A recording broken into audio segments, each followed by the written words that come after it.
का शाळा मुली वगैरे शाळेत जात असताना मोटरसायकली घेऊन जाऊन एक तास पण जाऊ नका.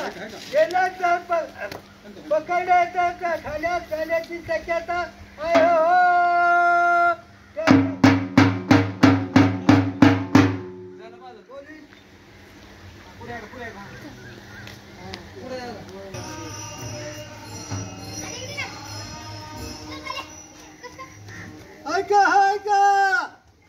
ऐका गुरुजीकडे तक्रार केलेली आहे.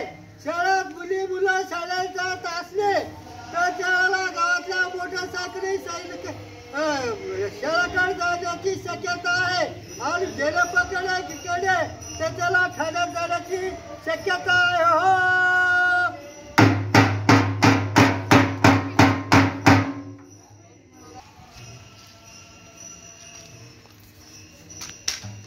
तर ते दोन्ही दिसतील.